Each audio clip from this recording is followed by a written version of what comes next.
ស្តីអ្នកទាំងអស់គ្នាថ្ងៃនេះខ្ញុំអាជីនឹងលើកយករឿងអ្នកប្រមាញ់ដែលចង់រស់នៅស្ងប់ស្ងាត់មកសម្រាប់ជូនអ្នកទាំងអស់គ្នាតាមរឿងដំបូងមានបុរសម្នាក់កំពុងតែចេញពីម៉ាតបច្ចុប្បន្នមានរបាំងមួយកំពុងតែបើកនៅផ្លូវបំបែកការត្រួតពិនិត្យចរាចរណ៍ត្រូវបានបើកឲ្យដំណើរការសូមសហការជាមួយខាងយើងបុរសម្នាក់កំពុងប្រាប់ឲ្យមនុស្សគ្រប់គ្នាជម្លៀសខ្លួនស្លាប់ទៅបាល់ភ្លើងនោះគឺជារឿងដ៏អស្ចារ្យទោះផុសវានៅលើអ៊ីនធឺណិតសូមឲ្យឆ្ងាយពីរបាំងបន្តិចពិភពលោកបានឈានទៅដល់យុគសម័យថ្មីមួយ11ឆ្នាំមុននៅថ្ងៃធម្មតាដូចសពដងស្នាមប្រេះដ៏ធំមួយបានលេបត្របាក់ផ្ទៃមេឃទាំងមូលស្នាមប្រេះនោះបានលេបត្របាក់អ្វីៗគ្រប់យ៉ាងនៅជុំវិញវាសត្វចម្លែកបានធ្លាក់មកដូចជាស្រមោចចេញពីរបាំងអ្វីដែលលេចចេញមកប្រៀបដូចជាការត្រម៉ាត់ត្រមៃដ៏ខ្មៅងងឹតមនុស្សរាប់មិនអស់រងរបួសនិងស្លាប់អាវុធរបស់មនុស្សជាតិបានបង្ហាញថាគ្មានប្រយោជន៍ចំពោះបិសាចប៉ុន្តែនៅពេលដែលក្តីសង្ឃឹមទាំងអស់ត្រូវបានបាត់បង់បង្រួមពណ៌សមួយដែលមើលទៅដូចជាបង្រួមស្ថានភាពនៅក្នុងហ្គេមមួយបានលេចចេញមកយើងហៅវាថាប្រព័ន្ធបានបង្ហាញខ្លួននៅចំពោះមុខមនុស្សជាច្រើនអ្នកដែលភ្ជាប់ទំនាក់ទំនងជាមួយប្រព័ន្ធនឹងដាស់ថាមពលពិសេសហើយបានចាប់ផ្ដើមប្រយុទ្ធប្រឆាំងនឹងសត្វចម្លែកការវាយបករបស់មនុស្សជាតិនៅជំនាន់ក្រោយនៃអ្នកភ្ញាក់ថាមពលអ្នកដែលត្រូវបានគ្រប់គ្នាស្គាល់ថាជាអ្នកប្រមាញ់មនុស្សជាតិចាប់ផ្ដើមសាងសង់អរិយធម៌ឡើងវិញយ៉ាងឆាប់រហ័សហើយចាប់ផ្ដើមសម្របខ្លួននឹងយុគសម័យថ្មីចំណែកខ្ញុំវិញហើយតើពួកគេធ្វើការឲ្យបានម៉ត់ចត់បន្តិចទៅមិនបានទេអី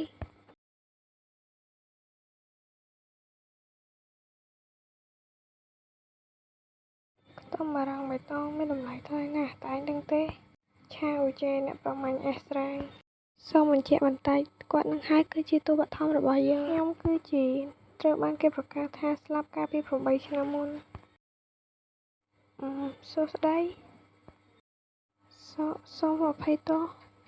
នៅតាមផ្លូវមានសត្វចម្លែកមួយវាមើលទៅដូចជាអ្នកប្រមាញ់បានសម្លាប់វារួចទុកសាកសពផ្លូវនេះគឺជាផ្លូវទៅកាន់ម៉ាកវាមើលទៅដូចជាជីងចក់ឬកង្កែបវាមើលទៅធំណាស់ហើយគួរខ្ពើមទៀតខ្ញុំគិតថាខ្ញុំមិនអាចទៅជិតជាងនេះទៀតទេអូតែ5នាទីទៀតលោកមកដល់5នាទីទៀតខ្ញុំត្រូវចាក់ចេញមុនពេលពួកគេមកដល់នៅថ្ងៃដែលការប្រេះរបាំងនោះបានកើតឡើងក្នុងប្រទេសមួយចំនួនដែលរដ្ឋាភិបាលនិងការអនុវត្តច្បាប់មិនត្រូវបានដួលរលំប្រទេសទី2ដែលបានសម្របខ្លួនទៅនឹងការផ្លាស់ប្ដូរយុគសម័យដោយជោគជ័យគឺជាប្រទេសកូរ៉េដែលជារឿងដ៏គួរឲ្យភ្ញាក់ផ្អើលទាំងអស់នោះគួរតែអរគុណដល់អេស្រែងម្នាក់ដែលបានលេចមុខឡើងភ្លាមអ្នកប្រមាញ់ដែលមានឈ្មោះថាជីគេបានលោតទៅក្នុងរបាំងដោយបានបង្ហាញព័ត៌មានអ្វីទាំងអស់លើកលែងតែឈ្មោះនិងក្រុមកម្ពុជាអ្នកប្រមាញ់កូរ៉េដែលបានជួយមនុស្សជាច្រើនរាប់មិនអស់គេក៏ធ្លាប់ជាអ្នកប្រមាញ់លេខ1នៅក្នុងប្រទេសកូរ៉េផងដែរអ្នកប្រមាញ់អេស្រែងដំបូងគេនៅប្រទេសកូរ៉េហើយកាលពី8ឆ្នាំមុនគេដែលជាវីរបុរសដែលបានបិទរបាំងសមុទ្រភាគខាងលិចថ្នាក់ទី1ជាមួយនឹងអ្នកប្រមាញ់ចំនួន44នាក់ផ្សេងទៀតត្រូវបានប្រកាសថាបានស្លាប់ពេលរាយការណ៍ខ្ញុំគិតតែមើលទៅដូចជាភ័យជាងនេះតាហើយអ្នកប្រមាញ់ម្នាក់នោះគ្មានបំណងចង់ទៅធ្វើជាអ្នកប្រមាញ់វិញឡើយមកផ្លូវត្រូវឬអត់នេះ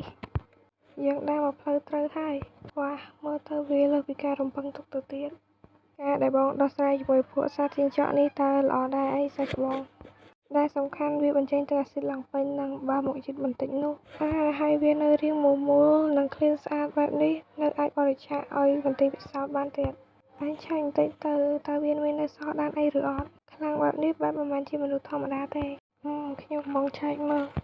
អត់មានបន្សល់ទុកដានអីបន្តិចទេសូម្បីតែបន្តិចក៏អត់មានដែរគេនោះប្រហែលជាអ្នកខ្លាំងម្នាក់ហើយសង្ស័យជាពួកអ្នកប្រមាញ់ដែលគ្មានអាជ្ញាប័ណ្ណទៀតហើយ